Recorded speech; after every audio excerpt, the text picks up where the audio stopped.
नमस्ते, मैं doctor Anjali, physiotherapist. मुझे घुटने में दर्द हो रहा है, घुटने में गैप आया है, नी आर्थराइटिस का प्रॉब्लम है। ये कंप्लेंट लेके बहुत से पेशेंट आजकल क्लिनिक आते हैं।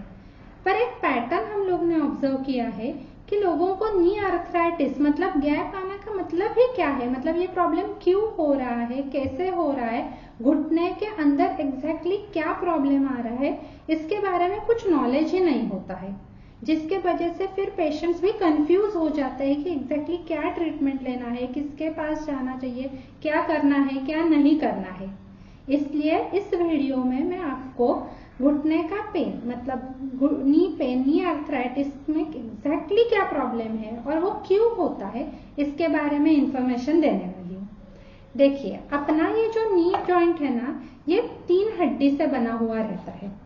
ऊपर के हड्डी को बोला जाता है फीमर, नीचे के हड्डी को बोला जाता है टिबिया, और इधर एक छोटा सा हड्डी रहता है कि जिसको हम, ये देखो ये हड्डी, जिसको हम नी कैप की हड्डी या फिर पटेला ऐसे बोलते हैं।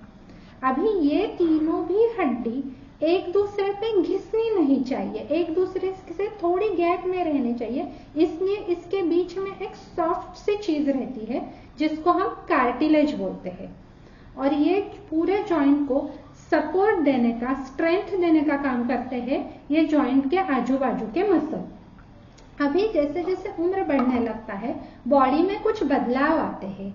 इसमें से 2 इंपॉर्टेंट बदलाव है जिसके वजह से नी आर्थराइटिस का प्रॉब्लम होता है।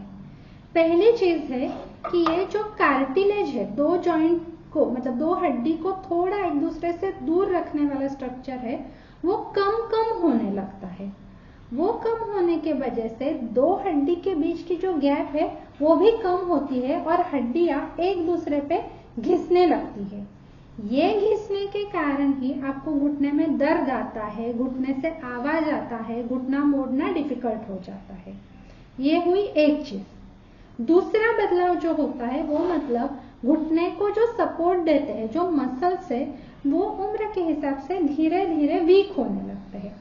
अभी जब भी मसल्स वीक होते हैं तभी भी हम जो भी काम करते हैं, जैसे कि खड़े रहना हो, चलना हो, सीढ़ी चढ़ना हो, वो टाइम पे जो भी फोर्स आता है फिर वो डायरेक्टली हड्डी पे आता है, क्योंकि सपोर्ट देने वाले मसल्स तो अभी काफी वीक हो गए हैं, जिसके वजह से फिर हड्डी पे प्रेशर बढ़ता है, फिर 2 हड्डी और एक दूसरे पे घिसने लगती है और पेन आता है। ये 2 बदलाव की ही वजह से नी आर्थराइटिस का प्रॉब्लम होता है। अभी पेशेंट मुझे बहुत बार पूछते हैं, लेकिन एक ही घर में हस्बैंड वाइफ में एक को आर्थराइटिस होता है, एक को नहीं। अगर ये बदलाव उम्र के हिसाब से है तो वो सबको सेम ही क्यों नहीं होते? उसके कुछ रीजंस होते हैं। एक है कि प्रीवियसली जॉब क्या किया है, जैसे कि किसी किसी का स्टैंडिंग बहुत टाइम तक हुआ रहता है, किसी को सीढ़ी चढ़ना उतरना बहुत करना पड़ता है। तो जिनको ये टाइप का काम जिसने ज्यादा किया है, ज्यादा साल तक किया है, उनके घुटने में प्रेशर ऑब्वियसली ज्यादा आया हुआ रहता है और उनके केस में नी आर्थराइटिस होने के चांसेस ज्यादा रहते हैं।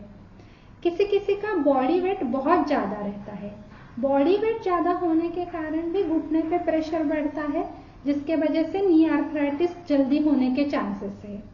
तीसरी तो चीज है डाइट एंड न्यूट्रिशन। अभी अपना डाइट अगर अच्छा नहीं होगा, जिसमें से अच्छा न्यूट्रिशन नहीं मिल रहा है, तो ये जो हड्डी को दूर रखने वाली कार्टिलेज चीज है वो जल्दी से घिस जाती है, मसल्स का पावर भी जल्दी जल्दी कम हो जाता है और फिर नी आर्थराइटिस हो सकता है। और चौथी सबसे इम्पोर्टेंट चीज है एक्सरसाइज। अगर टाइम पे मतलब जब भी उम्र कम है, नी पेन का प्रॉब्लम नहीं है, ऐसे ही टाइम पे रोज फिटनेस के लिए एक्सरसाइज किया जाए तो लेग के मसल मतलब पैर के पूरे मसल स्ट्रांग रहते हैं और वो घुटने को हमेशा सपोर्ट देने का काम करते हैं। फिर हम कोई भी काम क्यों ना करें, जैसे 4-5 घंटा खड़े रहने का भी काम क्यों ना करें, अगर मसल्स की पावर अच्छी है तो वो घुटने को अच्छे से सपोर्ट देते हैं, फिर पेन नहीं आता है।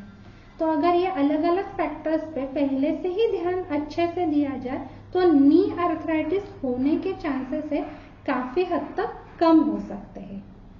अभी आपको अच्छे से पता चल गया है कि घुटने में दर्द आ रहा है, नी आर्थराइटिस हुआ है, मतलब क्या हुआ है? एक तो आजू बाजू के मसल्स है वो कमजोर हुए हैं, दूसरा तो हड्डी को एक दूसरे से दूर रखने वाला कार्टिलेज कम हुआ है, जिसके वजह से हड्डी का गैप कम हुआ है और हड्डी एक दूसरे पे घिस रही है। ये सब बदलाव के ही वजह से नी आर्थराइटिस आपको हो रहा है। ये वीडियो में मैंने जो इंफॉर्मेशन दिया है वो बहुत इम्पोर्टेंट है, तो आपके जैसे ही आपके फ्रेंड्स एंड फैमिली वालों को ये वीडियो जरूर शेयर कीजिए। ऐसे ही अलग अलग वीडियोस देखने के लिए मेरा चैनल सब्सक्राइब कीजिए और खुद का ख्याल जरूर रखिए।